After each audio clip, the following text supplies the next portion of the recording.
Il y a toutes sortes de questions qui se posent à l'heure actuelle. Au départ, quand on a commencé à parler de vacciner, il y avait 2 vaccins. C'est-à-dire que pour avoir l'immunité, vous devez avoir un premier vaccin, 21 jours plus tard, un deuxième vaccin. C'est ça, être vacciné. Mais là, devant l'ampleur de la situation, de la crise, on parle de plus en plus de vacciner une première fois le plus de gens possible et de donner le deuxième vaccin plus tard, de ne pas garder de doses en réserve. Qu'est-ce qu'il faut comprendre de tout ça? C'est pas simple. Jacques Lapierre est virologue à la retraite et on le retrouve tout de suite. Docteur Lapierre, merci beaucoup de vous joindre à nous sur les ondes de LCN. Bonjour, M. Jean. Alors, moi, quand au début, j'ai commencé à entendre parler de retarder la deuxième dose, j'avoue que ça m'étonne un peu, puisqu'on avait entendu tous les experts nous dire le vaccin, pour être efficace, il a besoin d'une deuxième dose 21 jours plus tard. Sinon, on n'est pas assuré du 95 % que le vaccin est supposé accorder comme protection. Expliquez-moi, là, c'est quoi l'idée derrière cette stratégie de retarder la deuxième dose pour vacciner d'abord le plus de gens possible avec une première dose? Bien, moi, je vais vous parler comme un scientifique, un virologue, puis un ancien producteur de vaccins. Donc, mon point de vue vient seulement de ça. Normalement, quand tu fabriques un vaccin, tu respectes ce qui a été entendu après les essais cliniques. Donc, après les essais cliniques de phase 3, il y a des choses qui ont été déterminées et les vaccins ont été approuvés par Santé Canada, par la FDA aux États-Unis, dans ces conditions-là. Ce que nous demande la santé publique aujourd'hui, c'est de dire on va vacciner la première dose, mais on va vacciner le plus de monde possible en espérant qu'en vaccinant le plus de monde possible, on va diminuer l'hospitalisation et puis on va amoindrir les effets de la COVID. Maintenant, on n'est pas certain que c'est ça que ça va faire parce que dans le cas des vaccins de Pfizer ou de Moderna, l'efficacité de ces vaccins-là a été déterminée en disant que ces vaccins-là se protègent contre des maladies graves. Donc, vous ne ferez pas la COVID de façon très grave. Mais on n'a pas beaucoup d'informations sur l'immunité telle quelle de ces gens-là et puis sur la transmission du virus après vaccination. Donc, je pense qu'il y a des risques. Donc, les gens pourraient être protégés de mourir de la COVID-19, mais ne pas être protégés de l'attraper et de la donner.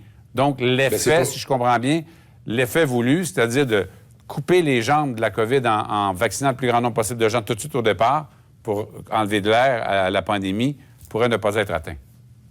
On pourrait passer à côté, je pense. Puis je le dis sous toute réserve parce que j'ai pas de données pour le prouver non plus.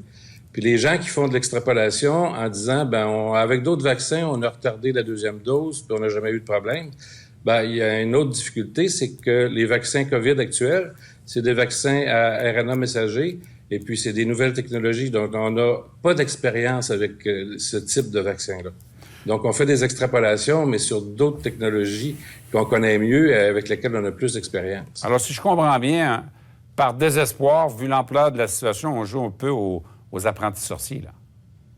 C'est beaucoup ça, en fait. Puis c'est ce qu'on reproche au gouvernement de l'Angleterre actuellement. Il y a beaucoup de gens qui disent on ne devrait pas faire ça.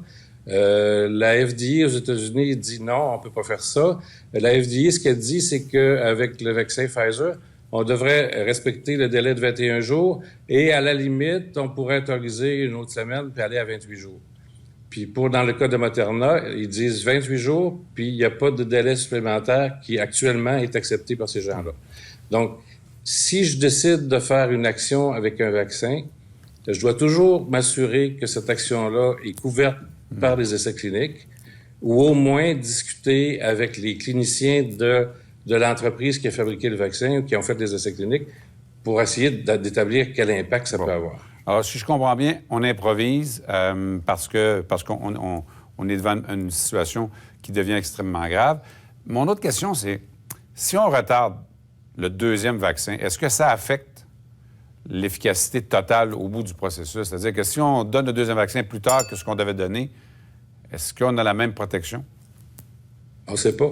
On ne sait pas, on n'a pas de données. On n'a absolument pas de données pour nous dire qu'est-ce que ça va faire. Donc, j'entends dire, c'est ainsi 90 % de protection après la première dose. J'ai fouillé aujourd'hui dans la littérature beaucoup, puis avec Pfizer, tout ce que je vois, c'est 54, 55 %, peut-être 80 % avec Moderna après la première dose. mais c'est une efficacité encore là qui est pas appuyée par des dosages d'anticorps. C'est une efficacité déterminée par le fait qu'on va peut-être être moins malade ou moins sujet à faire une maladie grave. Alors, je pense que ce qu'on est en train de faire, en fait, c'est des essais cliniques. On est en train de voir ce que ça va faire si on attend, puis on donne la dose plus tard. Docteur Jacques Laperrière, virologue à la retraite, et vous m'avez dit aussi que vous en avez fait des vaccins. Donc, vous n'avez pas tassé ce genre de sujet, vous en parlez avec une expertise, pas que théorique, qui est pratique aussi.